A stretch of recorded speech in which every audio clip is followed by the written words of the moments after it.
You know, the one thing that struck me is the knowing who we are, that we are children of, expressions of God, of the great life force. I was reminded in Grace's meditation how important it is to be aware that every time we respond to any condition, every time we go anywhere or do anything or even speak hello to anyone, to those near to us, those familiar to us, and those not, the quality of our energy, the quality of our knowing, of our being, we have the opportunity in this life, in this arena, to be a blessing in our atmosphere, to bless and uplift everyone, everything, the entire atmosphere of being that we touch, just through the quality of our beingness, knowing that we want to be projectors, true projectors of that which we are, which is divine love, peace, courage, harmony, creative self-expression, victory. So thanks, Grace, for reminding me of what the best thing to do every moment of your day is. And I'd like to let you know that in your program, you will find our treatment for this morning, which we will be reading later. Also, there is a spiritual mind treatment request. And later, after the talk, we'll have the opportunity to fill out these treatment requests. And I'd like to remind you that when you write these treatment requests, which are your speaking your word about what you want to demonstrate in your life, recognize that the instant you start to form in your mind and clarify in your mind that which it is that you desire, there is action happening. There is action going out in the universe through the power of your word, through writing, speaking, knowing it, to establish this thing that you have in mind. So these are very powerful. From the moment you begin to write it, God is getting busy. The law is getting busy, the law of mind, to produce that which you require. You know, you realize that all the time we're walking around and we're saying, I'd like a this, I'd like a that. We're always projecting, unconsciously or consciously, what it is that we have in mind, our future goal, something we're thinking of. So treatment is a way that we bring our thoughts conscious. And Ernest Holmes says there is no change, there can be no change until there is change consciously, until we consciously recognize and change a thing. So again, treatment keeps us from our minds just wandering, our power just being out there without any focus or purpose, and gets it right down that center channel, very clear, to obtain what we want. Okay, and now a little note here. Actually, it's a saying from Walt Whitman, which I would like to read. It says, Walt Whitman, "There will soon be no more priests. Their work is done. They may wait a while, perhaps a generation or two, dropping off by degrees. A superior breed shall take their place. The gangs of cosmos and prophets en masse shall take their place. A new order shall rise, and they shall be the priests of man. And every man, woman, shall be his, her own priest. The churches built under their umbrage shall be the churches of men and women. Through the divinity of themselves shall the cosmos and the new breed of poets be interpreters of men and women and of all events and things. They shall find their inspiration in real objects today, symptoms of the past and future. They shall not deign to defend immortality or God, or the perfection of things, or liberty, or the exquisite beauty and reality of the soul. They shall arise in America and be responded to from the remainder of the earth." So I know that you all realize this, but this teaching is about finding your own church within, finding your high priest, priestess, your high self within. Our idea is to bring ourselves all of us, back home to our own master consciousness and power, to the Christ, to the Buddha, to the perfect one within. And now I'd like to bring up Hank Leeds, who is when we align our will with the magnificent will of God. Last week we talked about the miracles and mastery and the road to attainment, the way to get there. And this week we're going to be talking about the divine formula for fulfillment. And did you know that there really is only one? So I celebrate you and your choice to spend your Sunday in the contemplation of the great truths of your being. And I know that for each one of you here, this prospers you completely and magnificently. So last week, in talking about the road to attainment and what we must do on this road of mastery, if we want to leave an individual trail of divine footprints behind us, if we want to leave behind us a trail of our blazing consciousness of love, streaming as energy behind us to bless and heal the entire atmosphere of being.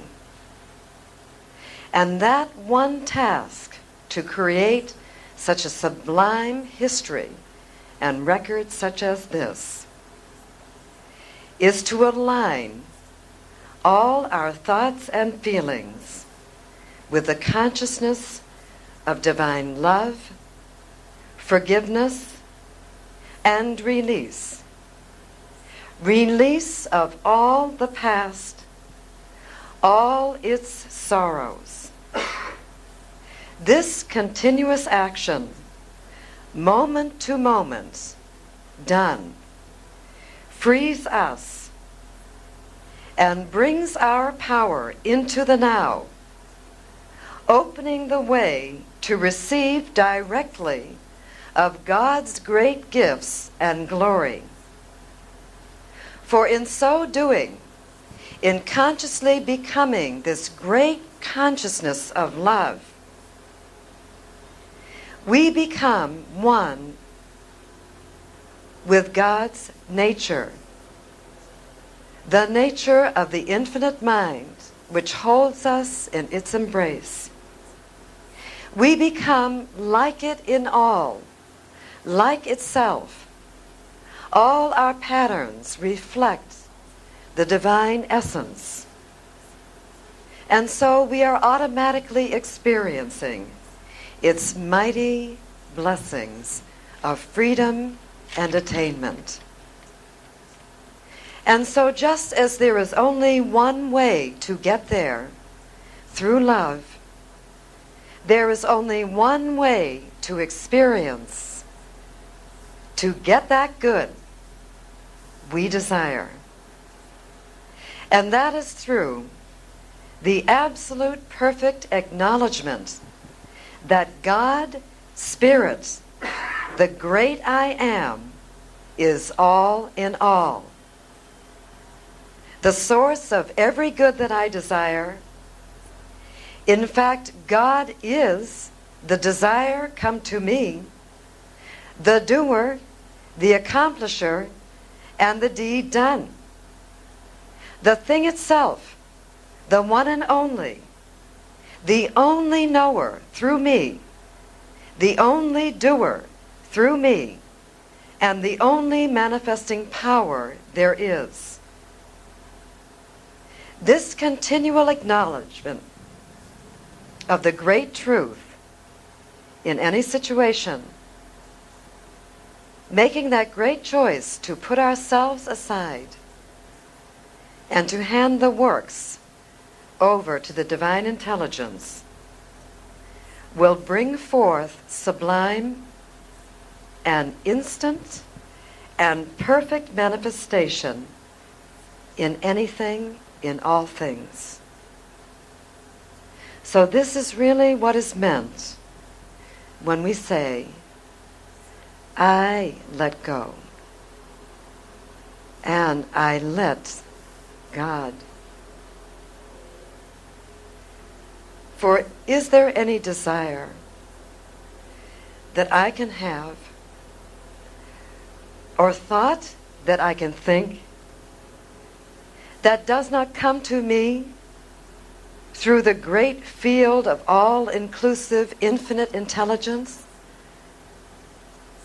Am I not always using ideas, desires, thoughts that have been given to me from the great source and mind of all life? When I do any great thing, perform any great achievement, are we not always using the powers of the infinite power of being?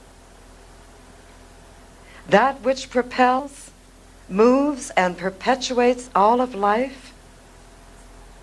The great I am, and producer of all things in the vast field of infinite accomplishment. When I witness a thing being done, manifest, brought forth before my senses, for me in my life, is it not the great power of being itself that has perfectly formed this thing for me? That has served me and condensed the light of my thought, feeling, expectation, pattern, and brought it forth into perfect visibility,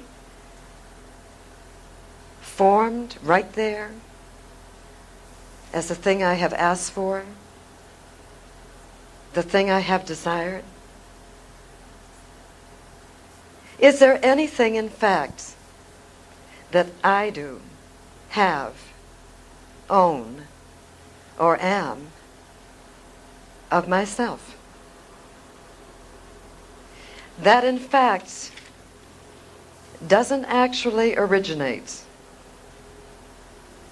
belong actually to great cause, my Father within? You know, if we trace the lineage of any good that we have, and we went back and back, and we said, well, I got this from my parents, and they got it from so-and-so, and that was handed down from so-and-so, and so on, and so on. Well, bringing this all back, wouldn't we have to come, eventually, back to that which is beyond the visible, which cannot be seen with the naked eye, to realize that all things have sprung from this original invisible cause, absolute cause of being. And that all that substance, divine substance and matter of divine thought that originated the universe, originated you and me, all these great things we have in our lives, our toys, our friendships, our careers, everything, all originated from this one mind taking form for us. So from whom and from what do I get these great gifts of all my experience, my life? Jesus said, I, of myself, do nothing. It is the Father within me that doeth the work.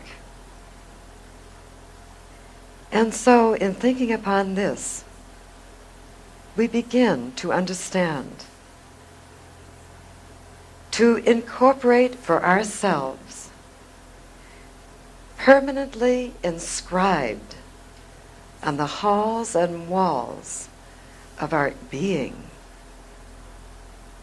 we begin to own for ourselves the great knowing that all masters have perfectly attained, that I am the happy free user of limitless God stuff and substance, which does for me whatever I ask, big or little, and responds to me without question or reserve when I ask in its name, and like itself, whatever ye shall ask in my name. What is this name? Why, it can be only the eternal name of love, harmony, peace, abundance, blessing and empowering all. I am that I am. Besides me, there is no other. And we are so grateful. And so we keep one idea, one cause, one God before us. And we gladly acknowledge all in all I have, right now and ever, is of thee and by thee. I am so rich, and I am so deeply grateful. So let's take a look now at where we can get tripped up in this perfect relationship we have been given, through which, when we are rightly positioned, we can absolutely gain the kingdom of heaven on earth. What is the major stumbling block? What produces delays, stumbling, efforting, and striving? Our belief that we are separate. Our belief that we are alone.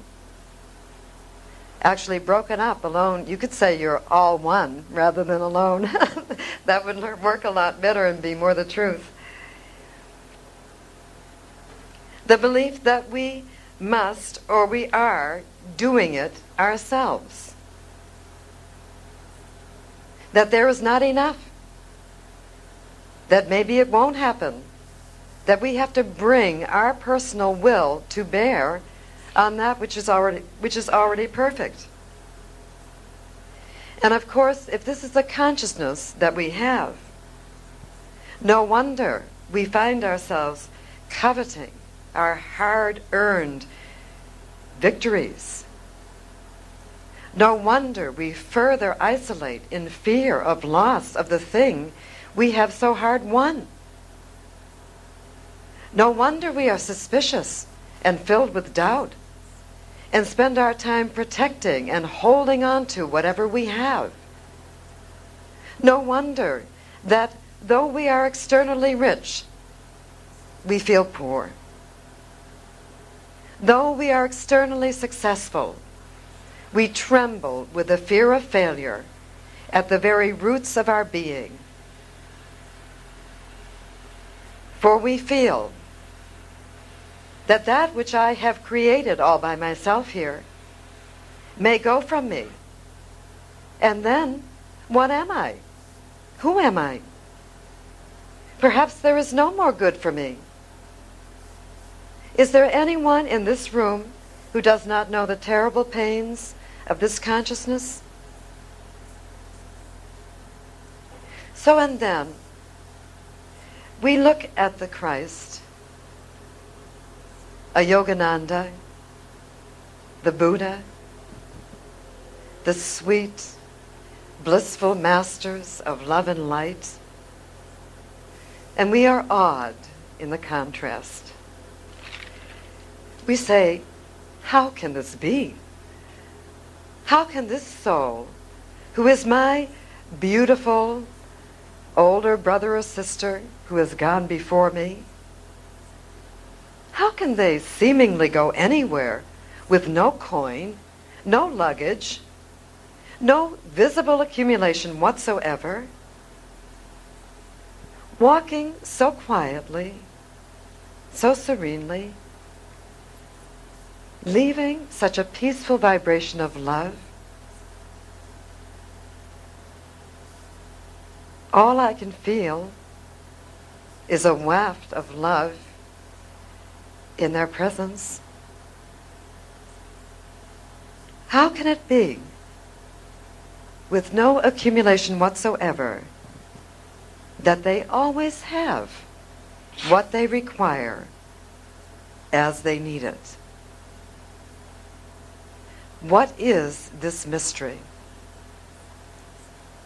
How can they, who visibly possess or own nothing, have everything for the slightest thought of their great God?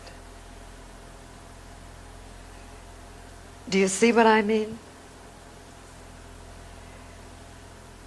Which life are we choosing? Which life do we want?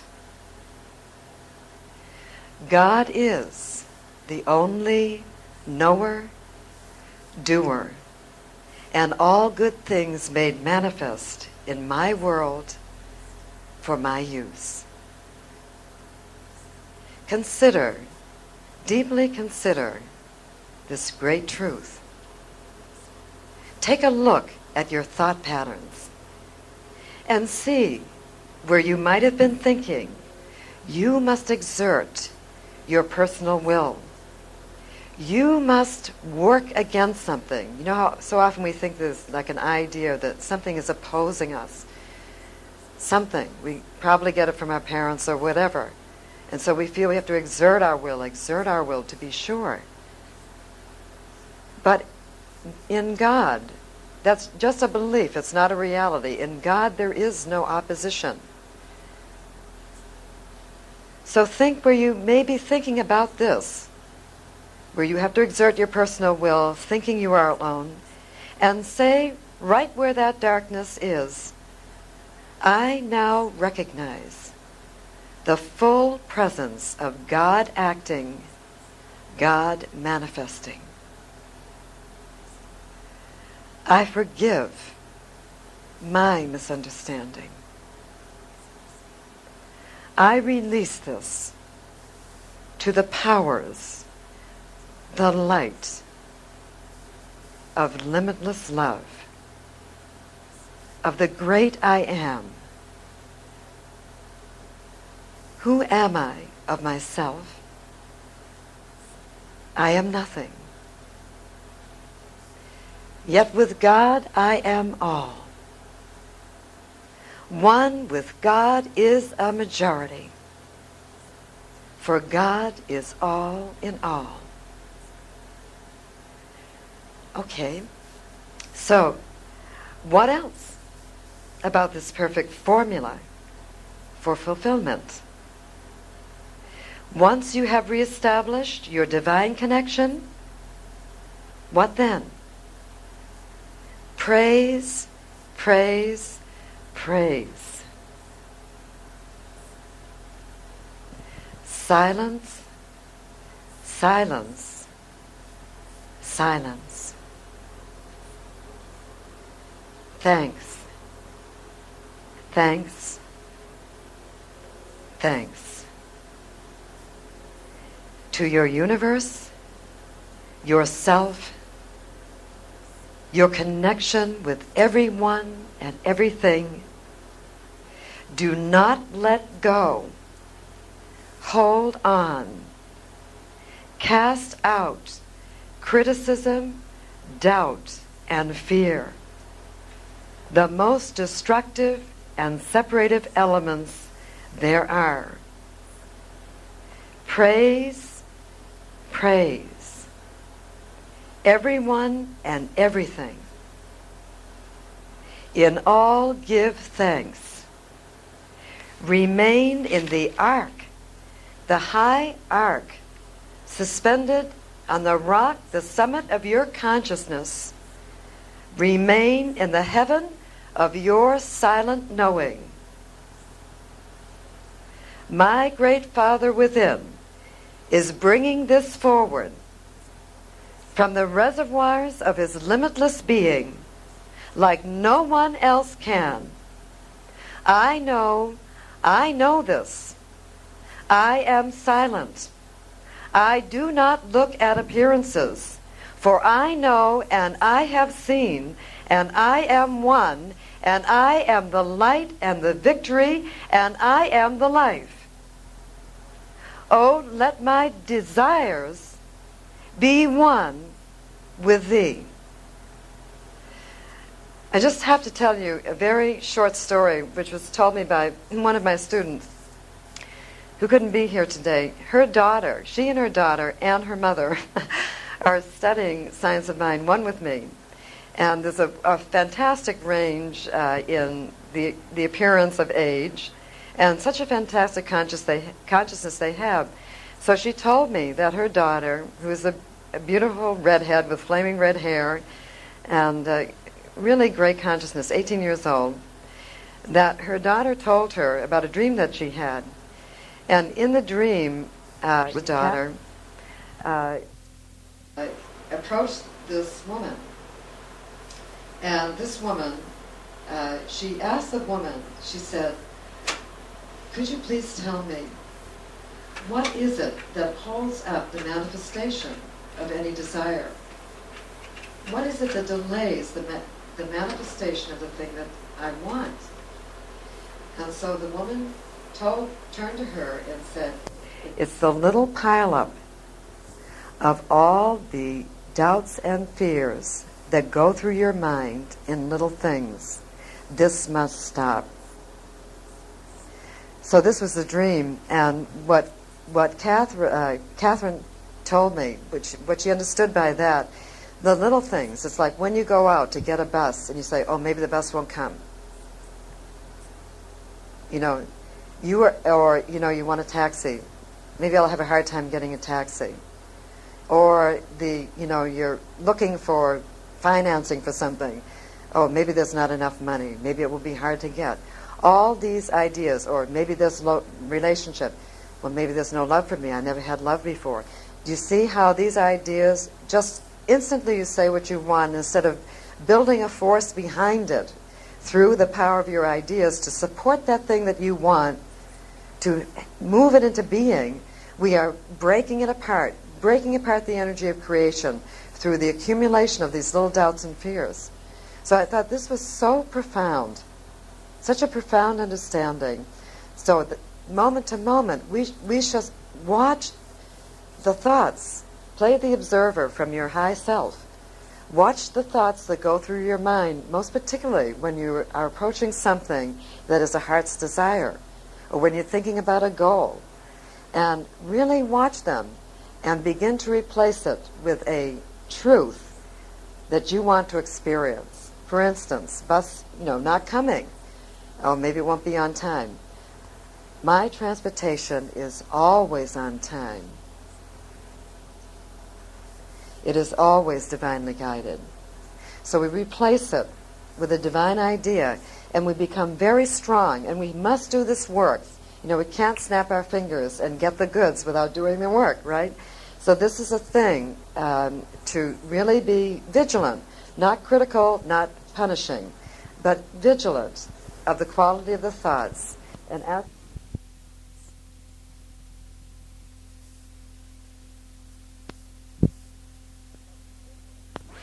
vigilant of the quality of the thoughts, and ask yourself, is this building for me? Will these thoughts get me what I want? Life is like a banquet. It's filled, the atmosphere is filled with all kinds of thinking patterns, and we have a choice. We can take a this or a that. So why should we choose a lesser plate that's going to produce for us what we don't want? Does it make sense? If I want abundance, Can I walk around and say, oh, there's nothing, oh, look at, there's a recession and this and that. No, I got to say, oh, there's prosperity there and there and there. And my goodness, every time I wanted something, it's always come to me. How rich I am, and this thing shall come to me too in perfect right ways. Because my source is not the world. My source is not the effects. My source is God, the original source, which is complete and whole. And so anyway, practice these things and consider how important they are, because your thinking patterns are literally prints, like film.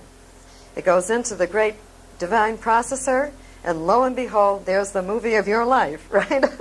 So watch what you're putting in there. Okay.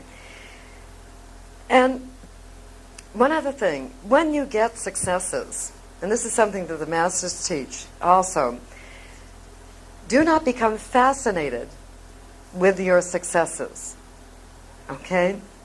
Or your miracles. Celebrate them. Rejoice in them. They're so wonderful. But do not become mesmerized. For you are a divine being. And these miracles, which seem to be, happening here and there, maybe not every moment, really are natural to you. And so you really are just doing and being what you should be doing as a child of God. You are meant to be in charge of your universe of divine substance. The kingdom of heaven is yours now, here, where you are. The higher you go in a love and harmony and peace consciousness through the quality of your thoughts, the more substance shall be naturally given to you for you to command. For you shall be a worthy trustee of God's great energies of love, light, and blessings and manifestation. By obeying, first, the great laws of the universe, placing yourself under the divine government of harmony, love, peace, light, and power. You shall command more and more of God's glorious substance, and even nature shall smile and accommodate you in all. So it is said that those of us who can serve the best, meaning serve the truth the best, shall be served by all. So heaven, the closer you get, smiles in sweet repose, rejoicing that yet another has come home. And you shall be a great distributor of light, of love and freedom, a divine distributor wherever you go.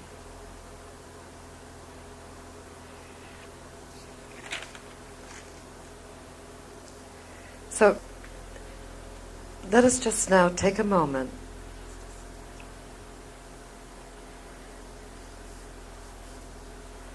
and go within to the deepest central point of being. And now, from the panorama of ideas that we've been working on, let us select one favorite one thing we desire, the thought of which gives us the greatest joy.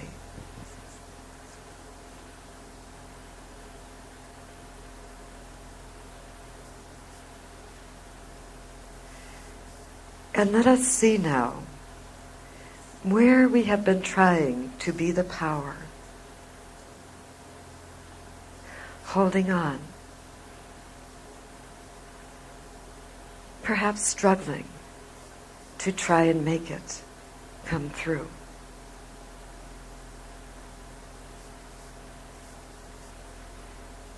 And let us take a deep breath now and forgive ourselves.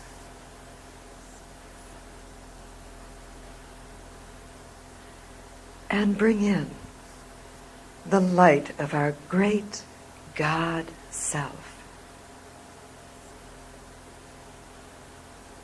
immersing ourselves in the warmth. And let us say now, God, you alone gave me this great idea. You alone are the life of my idea. You live through it and bring it through gloriously.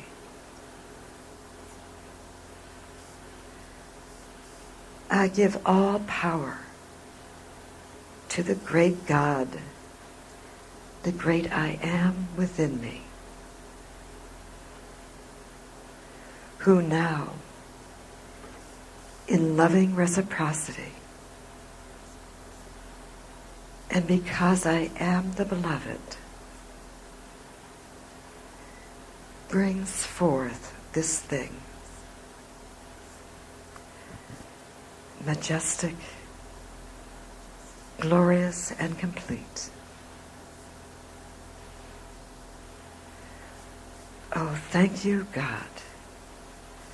Thou art all in me, and are always my great fulfilling power. And so it is. I'd like to read the treatment. Let's all read the treatment that we have in our programs. And let's read these statements out loud together.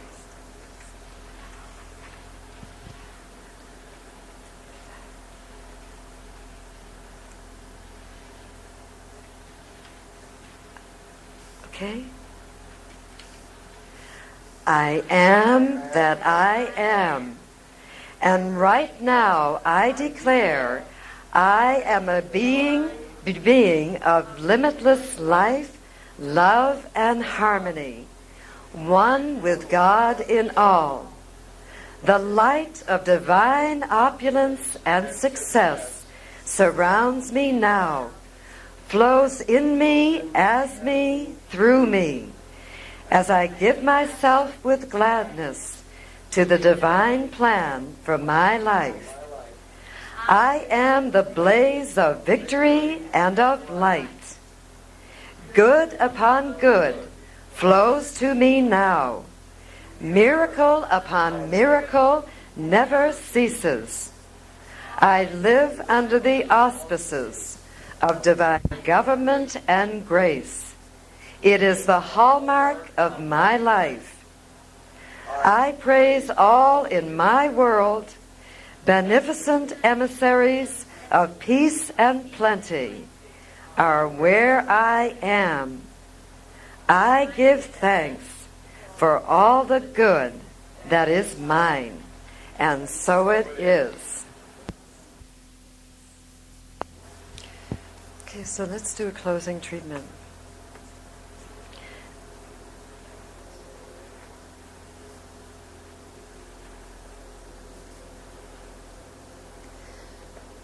Right now, I declare there is only one power, one presence, one life. That life is God, pure being. That life is radiant life. That life is victorious in, through, and by means of all.